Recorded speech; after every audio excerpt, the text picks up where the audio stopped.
All right, guys, we're back. It is the Foolish Optimist podcast. I'm your host, Amy McDonald. I'm really excited about our guest today. We have Brian Delvecchio. He is a dad, a little league coach, a longtime public servant, and he is running to represent Arizona's first congressional district in Congress. He's running because he's tired of the choices we've been given, status quo or chaos, and he's betting on something better, bold ideas, honest leadership, and a real commitment to community. Brian, thank you so much for being here. Thank you for having me. I appreciate it. I know earlier we had talked a little bit about your quote, "The Foolish Optimist." It's an amazing quote from FDR that I absolutely love. It very much so resonated with me. So I thank you very like much for that. having me. I appreciate it. Yes. Hello, everyone. I'm Brian Delvecchio. I'm running for Arizona Congress in Arizona's first district. So thank you so much for having me. I really appreciate it. I'm so glad you're here. So, uh, big question right up top. Why are you running this year in 2026? So I have sat by, as both a baseball coach, as an attorney, as a judge. Over the last many few years, I have been on the bench, figuratively and literally, as a judge. And as I've watched this country sort of go through its ups and downs, I was always sort of felt like this is sort of how it goes. The pendulum swings one way, it swings the other. And then when we voted out Donald Trump in 2020, Joe Biden became president, and then Trump ran again. I knew the existential threat that we would be living in today, not just from, my legal background as a legal scholar and as a judge, but as a dad, as a person. I knew what it was going to mean if all the things that Donald Trump and MAGA decided, the things that they wanted, were going to tear at the very fabric of our country. And so in early 2024, I got off the bench and into the game, both physically and metaphorically, so to speak. My choices between status quo and chaos, as you said at the top, that's just unacceptable. There are far too few people in government right now. We are a republic, a representative democracy, one that should be reflective of the people. It was made by the people, for the people. So why doesn't our government match that? Recently, I was, as we travel through social media and I see all the people that are now stepping up to run, there are so many people that are coming from working class backgrounds, people that have, quote unquote, no business in politics right now, according to the establishment. Yeah, And I just can't sit back anymore and sit comfortably on my bench and watch as my country and the Constitution and all the things that I've worked so hard to study, and I've seen people before me work so hard to maintain, and just sit there and remain on the bench. It's time to get in the game. I love it. I'm feeling very inspired by, like you said, all these people who are running, these people who have no business being in politics. I don't know if people remember this, but like our founding fathers were farmers. Like, Exactly. they weren't perfect people by any means, but would they have made it in politics today? I don't know. So I'm excited. I'm inspired. I'm pumped to see all these people running, especially, obviously having legal scholars defend the Constitution, whether that is in front of the Supreme Court or in our Capitol, is really exciting to see because we need it. They're really pushing the boundaries. Yeah. I think even the people, to be fair to some of those that are not too far gone, or TFGs as I call them, those Republicans and even some of those MAGA that see what's happening in their country, I think even they are feeling like, hey, wait a minute, like I didn't sign on for this either. Yeah. The idea that due process was going to be thrown out the window, I don't know that anybody thought we were going to walk down that path. And to Yeah. hear Stephen Miller come out and say, we're going to look into suspending the writ of habeas corpus, no one signed up for that. That was never mentioned on the campaign trail. Even if you want to make the argument that, hey, you know what, it was sort of implied with this mass deportation issue, habeas corpus was never on the table, ever. Yeah. We solved that in the Magna Carta, and we're going to come I back mean, to due those kinds process of is issues? I was about to say due process is Magna Carta as well, right? I mean, that is due process. Getting rid of due process is the fast track to authoritarianism. Because if you don't have a legal system that allows people to explain why they're being arrested, they can just disappear. Weird how that happens when you say you're going to disappear people and then people start disappearing. And then we wonder, wait, shouldn't we have an opportunity to be able to explain that, like, you don't have the right to disappear me? But somehow, like I said, even MAGA, I don't believe they want this. There are some that do. No. Don't get me wrong. There are absolutely somewhere between 30 and 34%, I think, that actually are just totally whatever he does, they're okay with it. But that's not the vast majority of people. That's not the vast majority of even the people that voted for him. And once Mhm. again, those people need to have somebody to represent them. I think the reason we're seeing so many people come up and answer the call, so to speak, from the working class, from just a guy and his friends, Mhm. the reason we're seeing so much of that is even MAGA, even the Republicans, they're all saying the same thing that those of us on the left are saying, which is nobody represents me in my government. Of course, the Yeah. outcomes don't match the things that I want to see. It's no one's there to represent you between the big money corporate interest on both sides, which, by the way, I've sat in those rooms. They pay for Mhm. both parties. They're the ones that are getting what they want. They're the ones that are actually Right. being represented. And that's just unacceptable. We can't have a constitution that is in writing only. We need to live and breathe the reality that our founding fathers actually envisioned. And our government over the last several years, several decades, who knows how far back you want to go back, is I could probably sort of make an argument that we've always had this vision of a better future. And it's never actually Right. come to be. It brings me once again to my favorite Martin Luther King quote, which is, the arc of history is long, but it bends towards justice. So the idea is, even when the founding fathers wrote those words, even when they got together and created the Constitution, signed the Bill of Rights, passed all the amendments, even then they knew at the time they lived it wasn't true. The world that Right. they lived in did not exist, but they hoped one day it would be. It's why I love the name of your podcast so much, The Foolish Optimist. It requires Americans to be foolishly optimistic, to believe in our Constitution, but it doesn't just take belief. It takes getting up and fighting for democracy every day that you have the opportunity.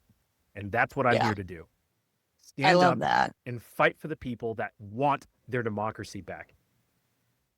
I think you're right. I think like the vast majority of people, party lines aside, didn't expect a lot of this to happen. I unfortunately decided to read Project 2025. It is longer than any Harry Potter book you've seen. That's like my point of reference. It's like I would argue it might even be longer than Anna Karenina. And it is each chapter is written by someone else. So it's just terrible to read, right? Because, like, at least when you're reading a really long book that's like written by a great writer, you're like, oh, there's a story, we're moving. But even in that document, I was like, I don't think, I can't imagine that anyone has any real idea, despite the fact that it was printed and published and that Stephen Miller, you mentioned him already, he was being interviewed literally with a copy of it on his desk. And he was like, I've never heard of that book. You know, Uh, recently, I'm a big Star Wars nerd. I mean, you can see there's Boba Fett in yeah. the background. I'm a giant Star Wars nerd, and recently Andor, which is a TV show on Disney Plus. If you're not watching that, if you are on the left, even nominally, or in the middle, watch that show. But there's a speech given in that show, and there's a link on my video about it, but or in my profile on TikTok. But the idea that when truth leaves, all that remains is rhetoric, and all that Yeah. remains is the vitriol. And I think we're living through that reality right now, is when you let go of the concept of truth. And I'm not just talking about on the right, because there are plenty of people on the right. And I'm not just saying that Yeah. only the right is the only one that's not living in truth. No, we all need to come back and live in truth again, because the death of truth leaves you vulnerable to whatever the loudest person in the room is saying. We Yeah. need to return to truth. Yeah. Well, and I mean, you're talking about tracing the issues we have back, a couple of decades. But when you talk about the death of truth, in my mind, it is the repealing of the Fairness Doctrine, right? 1987, Absolutely. and the Consolidation Telecommunications Act of 1996. And of course, now we have hindsight. It's 2020, and like, what do they say? The path to hell is paved with good Good intentions. intentions. Yep. And I think a lot of people my age have realized that this deregulation of the 90s and the early 2000s is doing exactly the opposite of its intention. But we are, people my age specifically, right? I'm 35. For years, people told me, people your age don't care about politics. And I'm like, I don't think you understand. We've never seen like a functioning Congress. Like, 100%. I voted for Barack Obama. He was my first uh, vote. I was there the night he won in DC. It was elite, immaculate, perfect, 10 out of 10 vibes. But I also remember the next day, Mitch McConnell staring dead into the camera, being like, we're going to work as hard as we can to get nothing that he wants done. And I was like, what? Huh? I was like, that's no one's ever said that about any other president that I know of. But of course, I was like 18. So how are you in office going to work with people you do not agree with, people, whether they're on your party side or otherwise? How are you going to bridge that gap? Because I know everyone's feeling it right now. There is a lot in that question. So let me first start by, I want to address your comment about the deregulation and the world that exists prior. Then I'll move over to the Barack Obama and that situation, and then we'll move forward to what we do about it today. Okay, so we do a historical analysis starting from, let's talk about Reagan and deregulation and what came as a result of in my opinion, the destruction of the administrative state starting in the 1980s. To be fair, as I'm a judge, I'm a lawyer. My favorite thing to do is steel man the other side, right? So I'm the steel man the other side of the deregulation of the Communications Act and the Fairness Doctrine, and then I'm going to tear it down because I don't believe it was right. So let's start with the Fairness Doctrine. The Fairness Doctrine, for those of you that don't know, was a law that was passed by Congress that required anybody going on mass communication, going to give the news in mass, must give fair time, equal time to both sides of an argument. So if you're going to give an opinion, not just facts, you have to give equal time to both sides of that argument, both sides of the And who spectrum. passed the Fairness Doctrine? Yeah. Again, Who signed let's go back law? to It was FDR, guys. I just want to remind you it was FDR, my favorite president. Carry on. So that was the basis for why we wanted to, the idea that we understand that people are partisan and everyone should have an opportunity to have both sides heard. So the collapse of that came as a result of Reagan not wanting to have to say that, because the vast majority of, if you look on today you don't have news. It used to be Walter Cronkite would come onto the news and they would say, here are the facts, and then they would leave their opinion out of it very clearly, partially because that Fairness Doctrine required him to. Because if he were to give his opinion, he would have to now give the other side the equal opportunity and equal time. We can't undo, or we couldn't undo, he couldn't unsee what we have today, the 24-hour news cycle. Yeah. We couldn't believe that news, Aaron Parnas flying around giving me breaking news and giving me anxiety every 5 minutes. Like, that's not a thing that I had to unfollow. It isn't something that they could have envisioned back when they let the genie out of the bottle, so to speak. And so, to be fair to those that wanted to tear it down, we don't have equal time anymore because that's what we want as a people. We want the opinion. We want those things.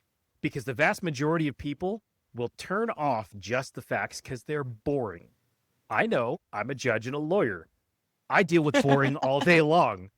You mentioned earlier that you had read Project 2025. I've read that thing cover to cover, and I didn't do it just once. So I am used to boring and handling boring, and I accept boring because I was trained to handle boring through many, many years of law school. And most Americans are not, which is why we want to consume the opinion pieces, which is why it's so important that we don't and we follow truth. But to steelman the collapse, once again, of the fairness doctrine is it wasn't what Americans wanted, and we are a representative democracy. Unfortunately, what we always want isn't always healthy for us. I Right. want to eat all the sugar and all the carbs, but if I do, I Yes. know what my health outcomes are going to be, so I don't. It doesn't Right. quite translate one to one when it comes to news diet, but it does. So the more vitriol you take in, you mentioned that I had to unfollow Aaron Parnas from Midas Touch. I understand that because you have to limit your sugar and your carbs or it will take you Yeah. down. Yeah. It is no different when it comes to media. So this is why I think it is trash to get rid of that doctrine, because it almost forced us to stare at hard truths, hard realities, even when we wanted the sugar and the carbs. And But instead, we were forced to do the fairness doctrine. That's why I think the fairness doctrine should exist again. But to do that, say goodbye to Fox News, say goodbye yep. to MSNBC, say goodbye to every 24-hour news cable operation that exists, because you don't have 24 hours of just facts to give to people. It just doesn't happen. Well, and there's no way we've already talked a little bit about this, the money in politics, and there's no way that because of that connection between these major corporations, there's no way that we could get something like that done, because companies would literally revolt, right? Like, I mean, 1,000%. they would That's stop a lot of money. giving money to campaigns and they would run their own people. And so, I mean, people forget everything's kind of intertwined. So that's why I think the fairness doctrine ought to exist. Do I think it will? Mhm. Probably not, because of all the things that you just mentioned. Is the lobbies are real, and that much money would require so many people getting on board with the idea that we're going to take veggies and not eat sugar. And I don't see, we don't have the appetite for it right now. Yeah. Now, as far as historically, once again, moving us into the modern era, and earlier you had mentioned Barack Obama and how amazing that was and the change in Republicans. Again, to give the flowers to the steel man, the other side, not give flowers, but steel man, the other side. That's what fight looks like. I don't like what they're fighting for. I never stood on what they believed. I still to this day believe that they are wrong. Otherwise, I would be on that side. But that's Right. how you fight. They wanted to show their voters, I'm willing to stand for you. But here's the problem. I don't even think their voters wanted that. I think they were manipulated once again by a diet of right-wing talking points at the time. Fox News was the rage back Yeah. then. It was before really independent media became what it is today. Honestly, Republicans can thank Mitch McConnell and his actions for independent media today, because it is more and more of those individuals, again, fairness doctrine, to call back to that initial Yeah. part, it allows them to get straight to their veins exactly what they want. All of the terribleness that they want to see, the Yes. punishment of their enemies. What did call himself? Your retribution? With the fairness doctrine, that ain't happening. Zero Yeah. chance that airs. But this is the world we live in, and so as a result, Fox News wasn't even far right enough for that appetite. And so now you have independent media that's carrying on that I'm willing to fight. So there's the steel man of it. Obviously, it has tore down our Constitution. The end result of all of this was Merrick Garland is no longer it was no longer brought to the Supreme Court. The decision to give Trump an additional, I'm sorry, now I'm going to attack them. If those Republicans didn't have double standards, they'd have no standards at all. Mitch McConnell and his whole way of operating during Barack Obama's presidency was an absolute disaster for the American people, for our future. Yeah. And when we look back on this in history, that's going to be the moment that we all go, oh yeah, that's when he broke the country. Because when our leaders choose to act in like petulant children, surprise, surprise, the people that follow them act like petulant children. So even then, I always give the voters a pass. Because if you look at their demographics and you look at the individual, the voter is being lied to, sometimes willfully.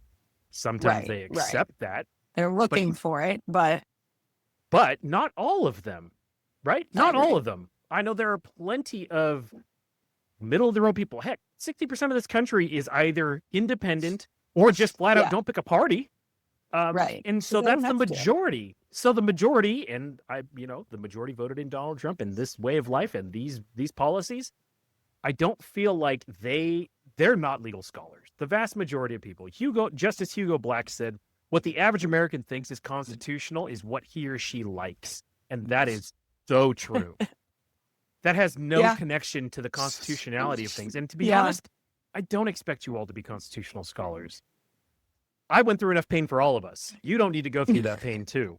But people like me need to be trusted because we did the work. So when we talk to Right. you as experts and when we give you our opinion, because we've studied this stuff, you need to trust us and we need to be true with you when it comes to Right. what is constitutional, what is not. And there it is again. What is truth? The failure What's of the truth. truth? Yeah. The failure Ugh. of truth leaves you open to pure rhetoric. And those are the days we live in. And again, I think we'll look back on history and see Mitch McConnell opened those doors because he was swearing up and down, there's not enough time to confirm Merrick Garland. Absolutely not. And There then was they absolutely time. shoved And then Amy Coney Barrett conveniently, there. Amy Coney Barrett. How weird is that? 1 month long confirmation. Weird. That was insane.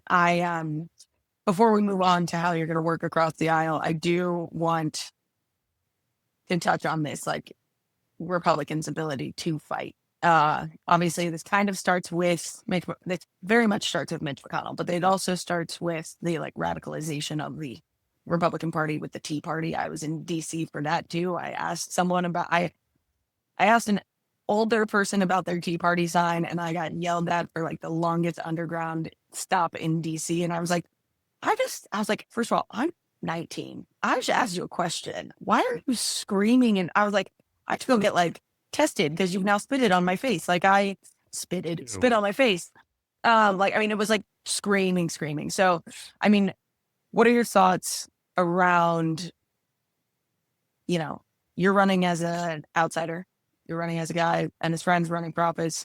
But what are your thoughts around the inability of Democrats, institutional Democrats, to stand up to this fight? I liken it to knowing that you're actually like, you get an invitation to a fight. The fight says that it's a knife fight, but you've been to this fight every year for 15 years, and every year the other side brings a gun, and you keep bringing a knife.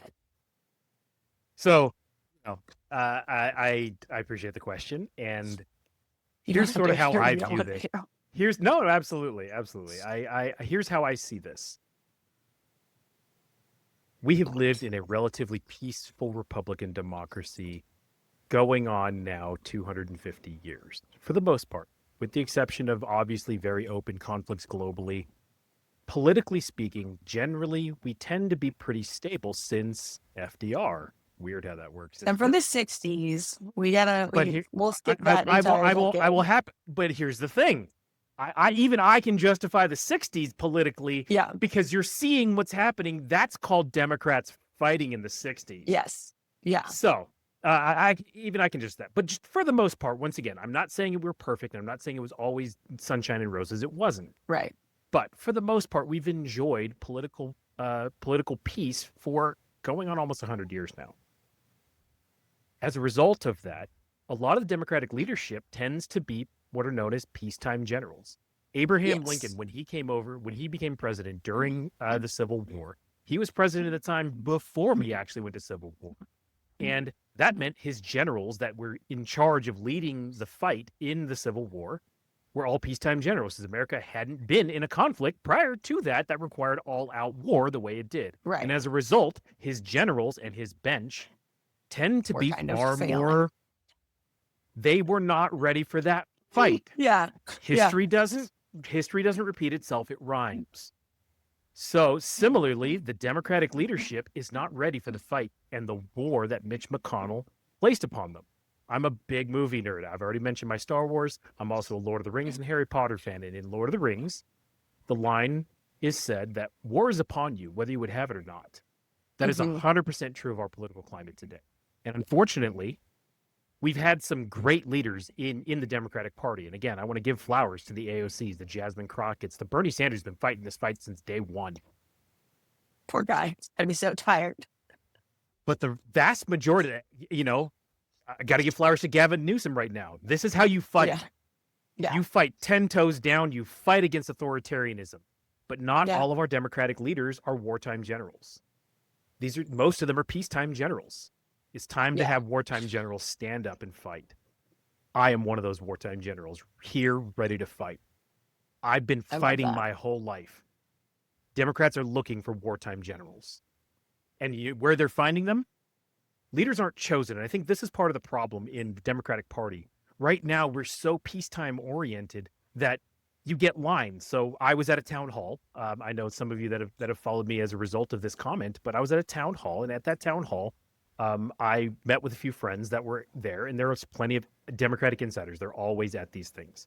And I'm a former, I was the deputy director of voter protection for the Kamala Harris campaign here in Arizona. And I met with a lot of my, quote, friends in the Democratic Party that know that I'm running. And his comment to me was that one particular insider was that I didn't wait my turn. Right. I didn't wait my turn to run for Congress. What? First of all, the fact that you think that there is a turn-based system, I don't know what RPG you're playing, but this politics ain't it, man. Yeah. There is no turns when it comes to this. Leaders aren't chosen, they rise. It's just that simple. And you're seeing it all around the country. Leaders are starting to rise. You see us on social media. You see us showing up in your feed. We're on podcasts. We are rising. And we are here to take over from the hierarchy and the peacetime generals that are not ready for this fight. As you said, they're bringing knives to gunfights. And make no mistake, when Republicans are willing to steal Supreme Court justice seats, steal away your administrative state, literally steal people off the streets with masks and guns and not identify themselves and in plain clothes, if you're not ready for that fight, you need to get out of the way. Yeah. No, I think you're exactly right. I've had this conversation, obviously, with many other people before you, and we're talking about leaders who are at their fighting weight, who are ready to throw it around, who are ready to link arms, stand in front of buildings, and really invigorate younger groups of people to join said fight. Because I do think we are in for some tumultuous times.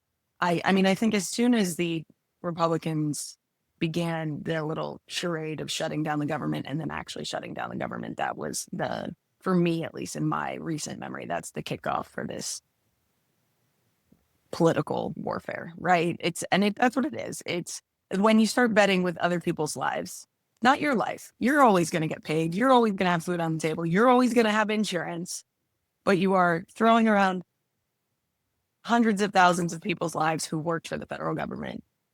That to me was like, oh, we have that. I was going to call them terrorists, but I was like, I feel like we have to negotiate with these terrorists. Now, that's an excellent lead into what I do and what I plan to do. So I think people are conflating a few things. I think some people willfully conflate the idea that if you're standing here calling out the moment and actually saying stand up and fight and do something, that somehow that prevents you from actually working with the other side. Absolutely not. The very definition of a fight requires two people. So if you're telling me that this is the part of the problem, though, like Democratic leadership lately is shadowboxing themselves. They've been shadowboxing themselves every time they come into power. They show up and they don't ask what's best for the American people or what's best for what's best at minimum for their constituency. Instead, they put their finger in the wind and they ask, what direction are the winds blowing? Right. You're literally shadowboxing at that point. You're not fighting against the injustices of the world. You're not standing up for the vulnerable populations, and you're definitely not holding any value or showing any moral backbone. But this is the world that we've lived in because of the peace that's been created post FDR. This is sort of but the idea here is, at the end of the day, you have to be able to fight with the other side. You have to be able to come with your values and the things that you believe.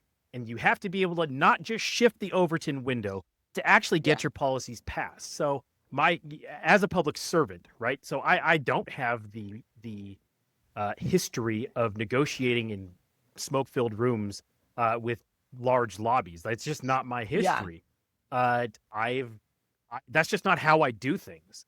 I'm a judge, so I have chambers. That's I guess the closest you can say that I have to a smoke-filled room, but even that is recorded, so even that's in the Yeah. in public. So as far as the ability to actually get policy passed and work with the other side, you have to call out the theater, right? Yeah. So I met a lot of these quote villains on the right. I've personally met them as a result of working on the campaign. You just run into these people at the events Mm-hmm. that you hold. They exist in your district. They're just in your orbit. And a lot of these people are normal people. They are Yeah. playing a role because they know that the more they play the role, the more they get in return, the more protection they get, the more money they Yeah. have, the more lobbyists that come their way. And in this administration, it's literal quid pro quo. If you come and tell the king how much of a good boy he is, you're Yeah. protected. They had the first Yeah. firing of Mike Waltz yesterday. That's the first person that they threw out. And he had to be so incompetent that even he had to be walked out the door. But everybody Yeah. else, if you just show up and tell the president how much a good boy he is, you get funding, you get protection, you get everything that you need. This is not Yeah. unlike the mafia. This is how it works in organized crime. Yeah. No. Watch The Godfather. You want to see how that works? The problem is MAGA thinks they elected Michael, but what you got was Fredo. That's the reality. For those of you that are old enough to have seen The Godfather, I'm Italian, so it's in my blood, but like you didn't get Michael. You got Fredo. Yeah. No. That's the You reality. got the dud. It's the dud. It's the dud. Yeah. Yeah. Let's shift gears here a little bit. I want to hear a little bit more about your district. I want to hear what's keeping your constituents up at night. How about that? Let's start there. I love that. So my district is Arizona's first. So that is the vast majority of it is Scottsdale, Fountain Hills, and Cave Creek. Those are the three major cities, and also parts of the edge of the outskirts of those cities as well. But if the demographics of my district are far wealthier than the vast majority, and even in my district, the big fight that everyone is really trying to get their fingers around, or the issue that everyone wants to get their fingers around, are why is it that my paycheck isn't getting that much bigger, and yet all of my costs are rising, and everything is stemming from the economy. Everything. Even the wealthiest districts. So I'm in one of the wealthiest districts in all of Arizona, and even my constituents are saying, we're starting to feel this. Yeah. You know, the average income in my district is significantly higher than the average wage across the country and even in the state of Arizona. But even my constituents are coming out, and when I'm talking to everyone, they're saying, you know, we don't go out to eat anymore. These are wealthy people. This is not, you know, people that are barely able to make it. These are people that I've known for a very long time, and friends and neighbors of mine that, you know, I say it in my videos all the time. You don't know what your neighbors are going through. So everyone wants to look at the wealthy zip codes and be like, oh, they're doing just fine. No, they're not. They are not doing as well as you think they are. Well, and you also have to factor in all of these weird aspects to it, right? Like maybe because of the zip code they live in, because of last year's taxes, they're paying their child's college tuition outright. Maybe, you know, things like that. Like you said, you don't have any idea what's going on behind closed doors. The average age of the voter in my district is 42 years old. That's how old I am. I am 42. I am, as my Gen Z staff calls me, I am a geriatric millennial. I'm as old as you can get on the millennial scale as possible. And there is an average of 2 kids per household in my district, and like I said, that is a very educated district. That the vast majority have a high school. 92% have high school education. And over, I believe, 60% have a bachelor's degree. That number is insane. Most of that is Scottsdale, obviously, as a result. But at the same time, those aren't the only people in my district. I also have extremely old individuals. The average voting age is significantly older than that. The average voter in the area is significantly older. And as a result, same issues that are coming up with the economy are also affecting those on fixed income, specifically the changes coming to Medicaid, Medicare, and if they have their way, Social Security. The 3 things Trump promised he wasn't going to touch. Yeah. If you read the big, beautiful bill, guess what they go after? And my constituents are pissed. They're Yeah. not dumb. They see it. The economy is costing them more in their groceries. It's costing more in housing. It's costing more because of their tariffs. And now their health care is about to come under siege and start kicking people off of those programs that they desperately need. So Yeah. on the one end, you have the young families like me. I have two small kids, both under the age of 12. And I remember when we were first starting out, the cost of childcare was exceeding the cost of, at the time, I didn't own a house. I was renting at the time, and my Hmm. rent was, at the time, it was less than the cost of childcare for two Yeah. kids. I was Oh, working yeah. 12-hour days, literally 12-hour days. I would see my kids for 30 minutes when I would drop them off at daycare, and then I wouldn't see them again for the rest of the day because that's what it took to pay the Yeah. bills. Everyone feels that crunch. Everyone feels that pain. I know people who literally basically have, they have two kids. They basically have three mortgage payments because of the part of the country they live in for childcare. And we know the solution is not just have a parent stay home. We don't have the money to do that. We can't fucking do that. Like literally, people cannot pay their bills if one parent stays home. And I think that's something that's like lost on a lot of people, especially when they say the phrase "Make America Great Again." I'm like, America was great because we had social programs that helped take care of the middle class. It's And so that was funny paid for by tax dollars. when you ask not about policy. If you just have regular conversations, my favorite thing, right? I'm not one of these insider guys. I just have Yeah. regular conversations with people.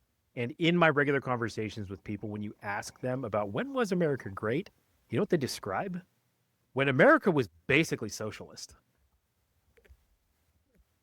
America's brand of socialism is, We're talking but we're not talking modern socialism, but like yeah, if you were to look at the definitions of like yeah, a social welfare state, we had that post Great democratic Depression. socialism. Yeah. Democratic, it existed. A world where you had a jobs guarantee, you had Hmm. health care in the state that it was. Obviously, I can't think of things. Again, history doesn't repeat itself; it rhymes. Yeah. And we are going to get back to that one day. That is actually one of the biggest policy positions that I have is we have to start by you have to believe in Medicare for all. If you're not on Yes. Medicare for all and you aren't taking active steps to move us towards Medicare for all, A, you don't understand the business world, and B, you probably don't pay for healthcare yourself. You either don't have it or somebody else pays Yeah. for it. Because I can tell you, I pay a boatload of money to insure our family and to make sure that and even with that insurance, I'm still paying tens of thousands of dollars a year in copays, in doctor's bills, in out of network payments. Like, I'm sorry, health insurance is a It's a rapacious fucking mafia middleman. scam. It's a scam. It is a Someone's seen fucking my scam. videos. Somebody No, watched my video. I firmly believe my healthcare tripled the day I turned 30, and they didn't tell me it was tripling. And so I ended up getting a check back for all of this. But basically they were like, well, you're now, you know, 60% more chance of getting some sort of illness that will cost us a lot of money. So it's not quite tripling it. Legally, they can do it up 2.9 Yep. times, right? Yep. Instead of 3 times, 2.9 times. And They that's what they maxed you out. fucking did. Yep. Exactly. And I was like, not a single call, email, nothing. I got no information about this. So I ended up getting a lot of money back, which was lovely. But like, I just was looking at new healthcare now, and it was somewhere around 900, 950 a month for me alone by myself. Yep. It's a fucking scam. I firmly believe, like, and nobody likes it. You talk to doctors, they're like, this doesn't work for us either, right? Like, we're in bad positions. Pharmacists fucking hate it. Nobody is winning except for healthcare companies who are making money off of people dying. Rejecting your claims. That's how they make money, by rejecting your claims. You have less, not even accountants. Like I would be like, okay, maybe if an accountant is at least stepping in here and making some of these decisions. But when you talk to doctors and you talk to my mom's a nurse or was a nurse, but she retired. And they all say that, no, when you deal with the insurance company, you're dealing with like a clerk, right? Not even a doctor that knows this stuff. They're just given a policy which handed down by not even a lawyer, not even a doctor, just some random guy, Johnny's in the background making policy, deciding whether doctors can be in surgery or not. Like that is broken. That system is broken. And the only way to solve that is to step into the modern world and just go Medicare for all. That's the only way to Well, solve and things. Get rid of the profit. I was gonna say, we can have private healthcare on the other side of it as well. Like Yeah. most countries have that, but everyone needs basic coverage. And I think I, the frustrating part to me is like, even if you lack empathy, you don't give a shit about anybody else. You don't care that literal children are dying because they don't have healthcare. This is an economic decision. Healthcare is an economic decision. If we want a strong economy in the United States, people need healthcare. The And it problem can't be is, tied to employment. yes, that was just about to get to that, is the employment tieback has really killed us. Because the Yeah. whole reason why, I mean, I know that I've stayed in several jobs because of the healthcare. I could not move because of the healthcare. I know plenty of friends that would much rather be out there making small businesses and doing the things that they want to do, creating Anything, competition in the literally market, anything. but they don't because that health insurance keeps them there. Like Yeah. it's time to cut the thread. And once again, as you said, even if the empathy isn't your thing and you don't care about childhood cancer, fine, I guess. Weird take, Fucking but okay. insane, but sure. Fine. I'll take Go that. with it. We'll go with it. You yourself would save money every year, so you'd have more money to do what you want to do if we actually had universal health care. Yeah. And the reality is that we can absolutely get there. And you can do it in a way that is effective. Not just me saying, oh, we need universal health care, then snap my fingers and magically it happens. Absolutely not. There are plenty of plans out there. There are actually plenty of Congress people that are willing to step up and do that thing. I don't know if you follow Professor Galloway. He's an economics professor at NYU. And he actually has, in my opinion, the best plan possible. You have every year you shrink the window in which you're eligible for Medicare from the top end down every 2 years. Yeah. Or 2 years for every year, and then slowly you work your way down. That is not only viable, it's helpful for businesses to allow them to know that you are a horseshoe maker in the world of cars. That's where we're at today. I get it. Yeah. I get it. Figure Horseshoe makers were once thriving business because we were all riding around on horses. But now people want these things called the motor vehicle. And we have to find a way to make sure that you are able to exist going forward in the sense that, like, you people shouldn't starve either because, empathy, and we care. And even the rapacious mafia middleman that is insurance still has employees that are just doing a job.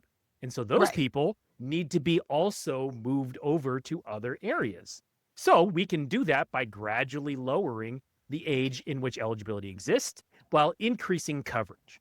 The first step of all of this is convincing Congress to repeal their own law that prevents them from negotiating drug prices.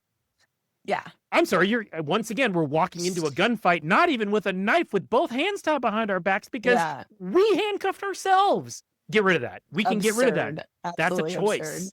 That's a choice we make. I think that's the part that we've forgotten over the many years of living in this peaceful time, is that we have the ability to do whatever we want. That includes create better outcomes for people. Yeah. So that, once again, everything comes back to the economy. Again, if you have no empathy and you don't care about the health of others, fine. I can save you money by moving you over to universal health care. And that goes with literally every argument I can make that are in my platform, which are basically just Medicare for all, cheaper cost of living, housing affordability. All three of those things, which I hope every candidate is talking about this stuff. Yes. Sadly, not enough are, but I hope every candidate is talking about these three pillars. And again, you don't have to be empathetic to know, hey, I'm going to save money if I don't have to pay for health insurance the way that we've always known it. Or I can pay less and get more health outcomes because, that's how it works. We pay more than every other developed country that has universal health care and still end up with the same wait times. We still end up with the same worse health outcomes as a result because the mafia is busy trying to take their profit. They can't be bothered finding out what's actually wrong with you. So all of these things are totally doable. The idea that we can't do something is just a matter of will. It's a choice. I say to my kids all the time, if you think you can or you think you can't, you are right. That's just how simple it is. Is it like Socrates, or did you make that happen? I'm pretty sure someone's far smarter than I said it Yeah. to me, and I'm sure they took it from someone else. But Yeah. I I like tell it. my kids that all the time, is that if you think you can or you think you can't, you are right all the time. So let's do big things. Let's build big things. Let's go back to being able to do big things. Yeah. We have a space This is like, program. We have a space program not because we just thought it would be cool. No, it's we are the shining city on the hill. We are going to prove to the world that we can reach the stars. And even if we don't make yeah. it there, look how far we've got. We need to Right. go back to that kind of thinking again, where we actually deliver for things for the people. And we can do I love these that. things. And one of the, This has been a this has been a big theme among the people I've spoken to, right? A lot of people, especially Gen Z people, especially millennials, even our geriatric millennials, thanks for being here. We have been told our entire fucking lives that this country, we can do anything we set our minds to. We've seen people do it. We've seen big change happen. But you're right. Since like the early 90s, honestly, aside from the, American Healthcare Act, AC, ACA, what am I? Yeah. I'm Obamacare, like, what am I missing? Obamacare, but I'm missing that C. But Affordable Care well, Act is what you're referring to. thank you. Yeah. Yeah, I was like, Affordable Care Act. Like, aside from that, we haven't really seen massive legislations passed, right? I think the Inflation Reduction Act and the infrastructure bill that Biden passed and his group, I think that's going to be a huge thing looking forward compared to what we've seen. So I love your attitude, and I loved this idea and mentality of like going in ready for this fight because we need people like you in Congress. The American people deserve better. It's just that simple. Yeah. We live in the richest, most powerful country in the world at the moment. And we can't, again, if you think you can, you can. There is no reason children should be going hungry in this country. Yeah. Zero. We made a choice, and we know that we make the choice because during COVID, we were able to cut childhood poverty in half. That means one bill did it, one, by choice. If there's money for all this other stuff, we can pay for children not to go hungry. Even if you don't care about the adults because they have culpability in all this, they have the ability to do something about it. Children don't. I grew up homeless. That drives me insane. So I grew up homeless and hungry. I know for a fact there is no moral failing for a child that is poor. There is no moral ownership of a poor child that is hungry. So we as the American people and most of us have decided we should get rid of that. Something as simple as free school breakfasts and lunch. You saw Tim Walz do it in his state. Mm-hmm. We can do that federally. And there is no reason because the cost is less than $4. It's less than $4 per person. You don't have $4 to eliminate childhood hunger? Really? Yeah. Yeah. No, you don't have the will to eliminate childhood hunger. That's a different thing. Don't conflate those two. There's no reason to have health insurance in the form it's in today. There's no reason that free school lunch and breakfast should not exist for all children. Period. If you're a kid and you need food, we live in the richest country on earth. We should be able to provide that to them. Also, not for nothing. We force them to go to that place for 8 hours a day. Fucking feed them. That's it. Feed all of them. Don't worry about who doesn't have money, who does. Just feed them all. They're forced. They can't leave. This right here is the difference between Republicans and Democrats. Not to get partisan, but if it means that one child goes hungry, I'm willing to feed all 10 kids under the possibility that one child that doesn't deserve might be hungry. Yeah. And Republicans are willing to starve the other 9 if that one kid didn't deserve it. I'm sorry. That is a flat out difference between us. And if you don't see that, you're too far gone. That is flat out true. Because if we have money to send B-2 bombers to go nuke Iran, which, God, let's not go to World War III.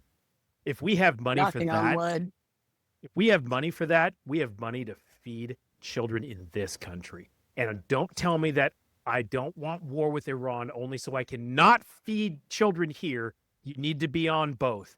Fine, I'm not for bombing children in Iran. I'm also for feeding children in America. Those two are not incongruent with one another. Those Right. match perfectly.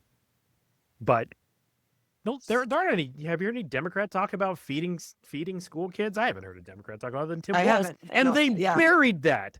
They buried Yeah. that during the campaign. Why did I we know. run from our Democratic bona fides? That's what made me so excited to have Tim Walz as vice president Me choice. too. That was one of the All the biggest work things. that he's done in Minnesota over the last couple of years, I feel like we didn't talk about it much at all. They were marketing him as the like guy you want to have a beer with, which I do want to have a beer with. I think I would have a great time having a beer with him, but I think it's because we would be screaming about how the children are eating.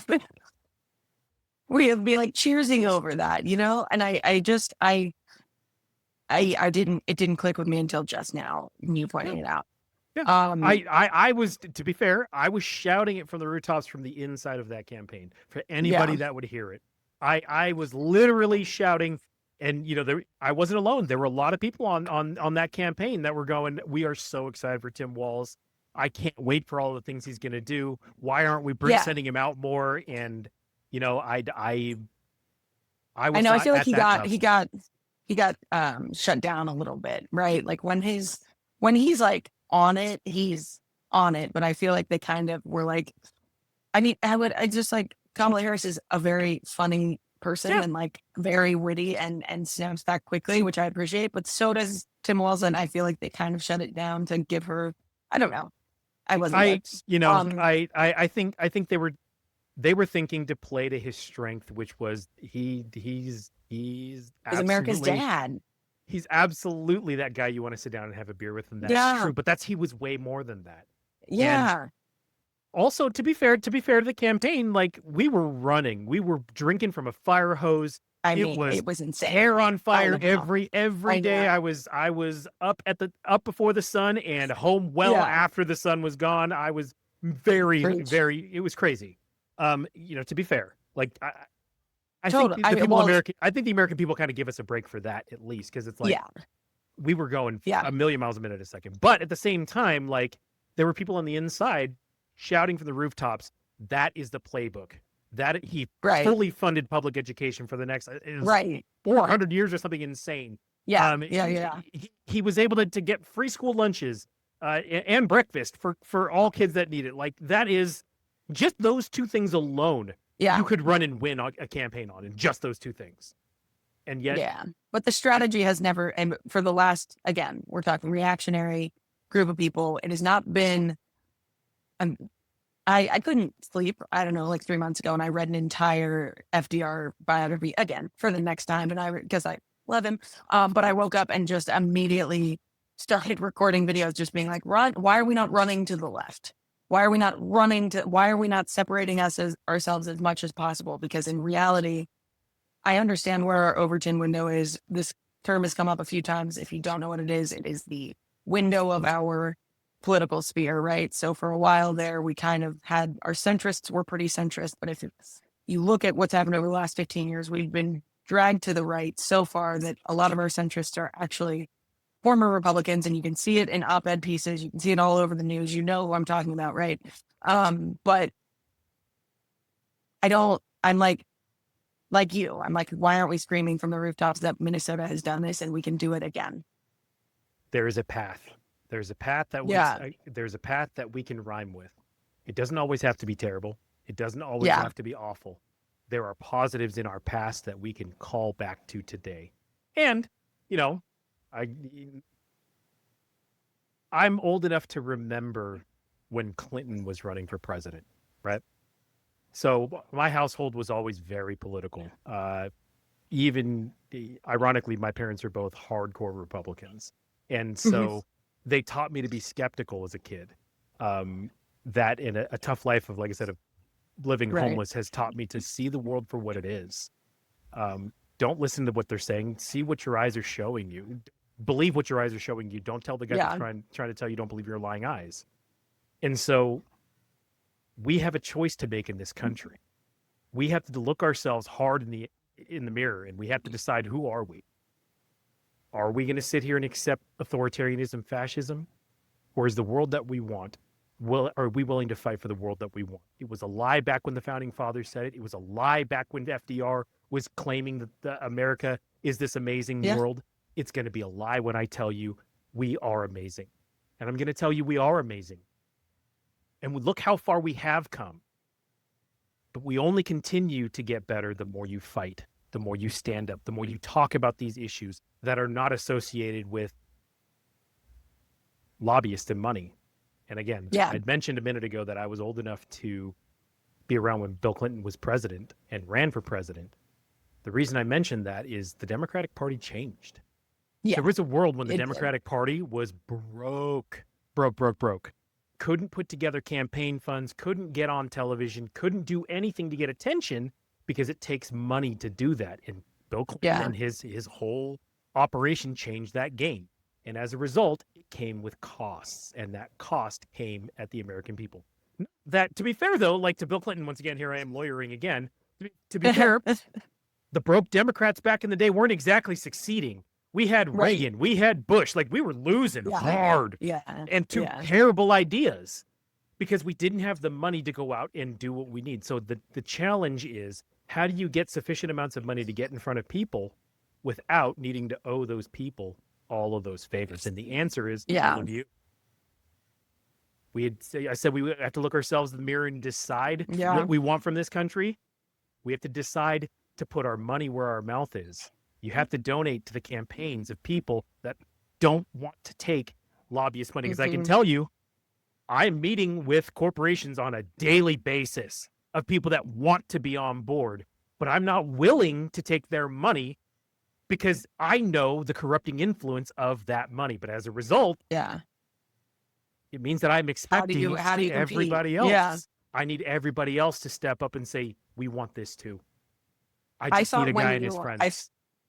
I thought when you were talking about Clinton, you might reference this, but there's one Clinton quote I very much enjoy, and it's, "Nothing is wrong with America that we can't fix with what is right with America." So we're coming up on time.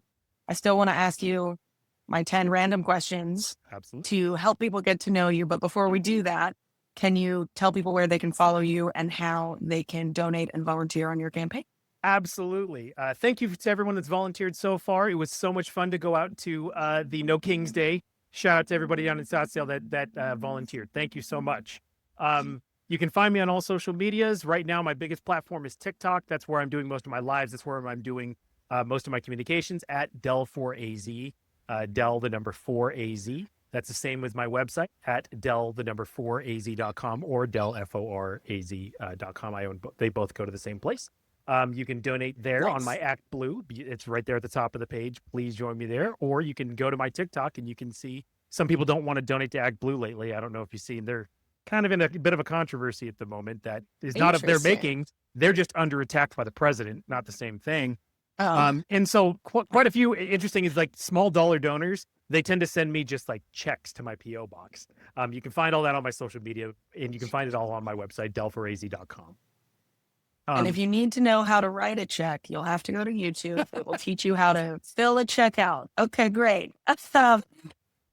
Vecchio. All right. We're going 10 random questions.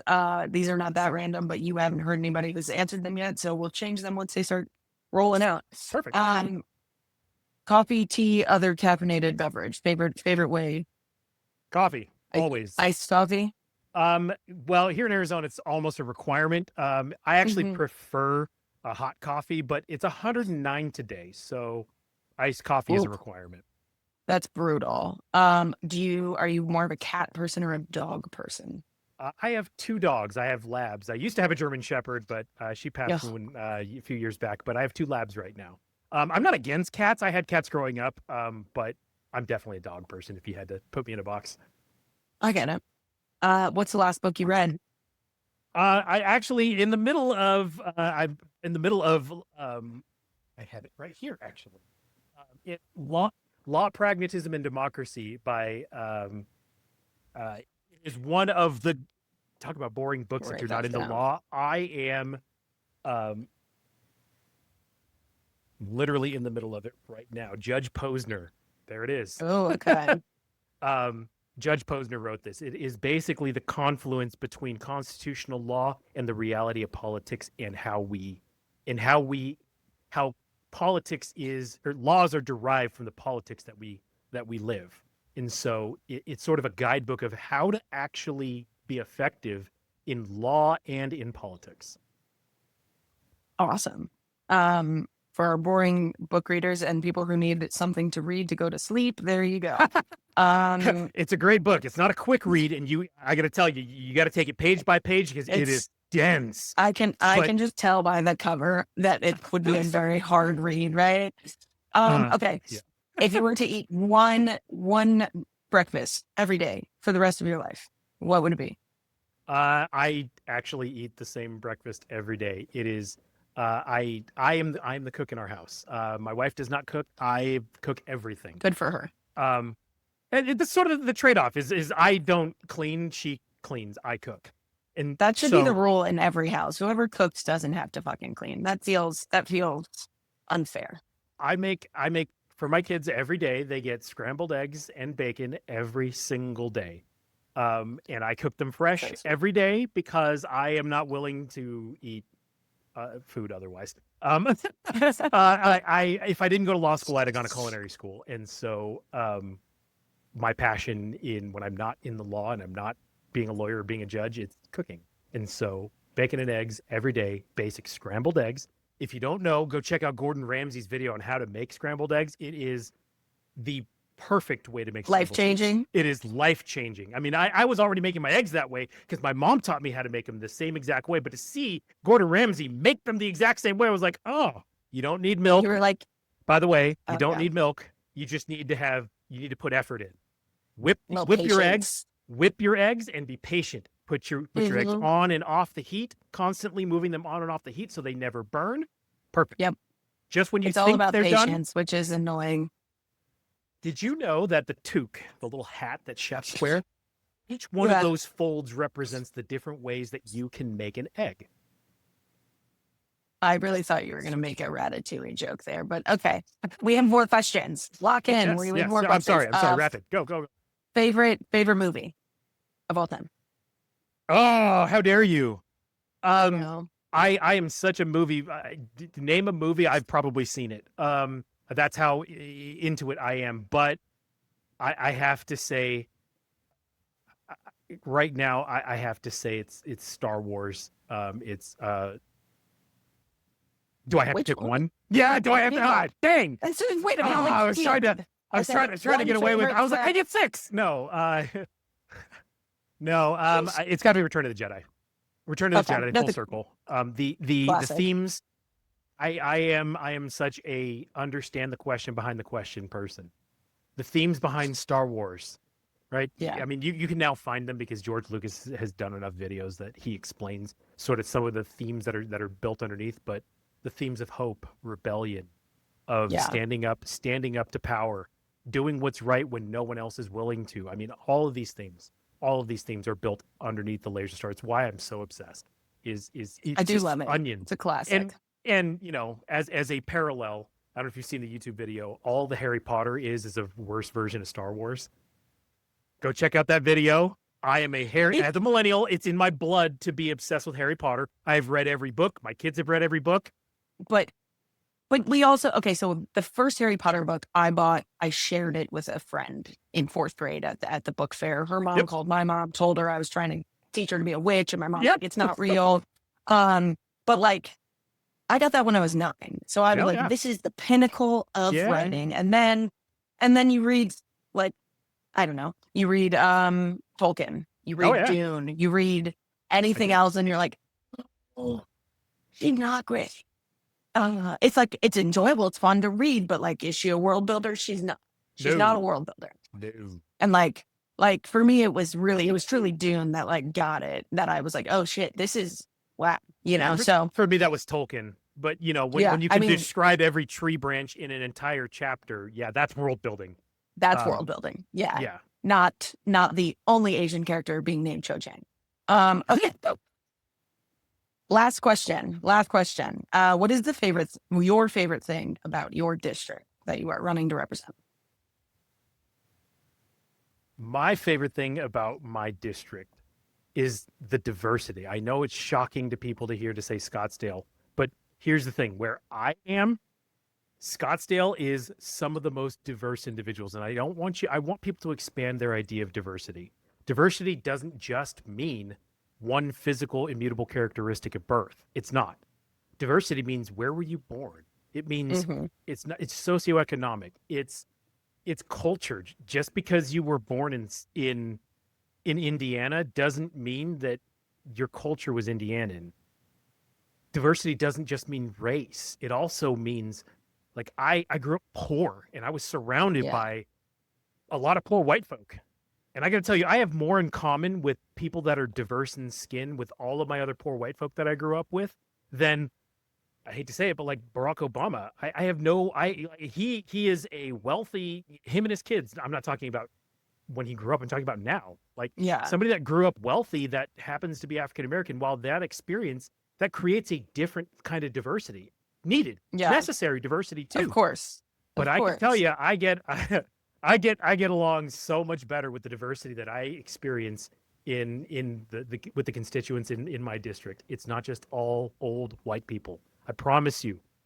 My little league team that I coach in Scottsdale, I think I got 3 white kids on my team, but I got socioeconomic backgrounds from everything from literal 0.01 percenters to I'm literally paying for the fees of a couple of kids on my team and everything in between. And guess what? When we're on that baseball field, all of us are equal. There is no difference. It is what you come to the table with, your work ethic, your effort, and your attitude, period. And I see that not only on my baseball field, but in my constituents. Every time I meet someone, it is always I was like, is this going to be a metaphor for America?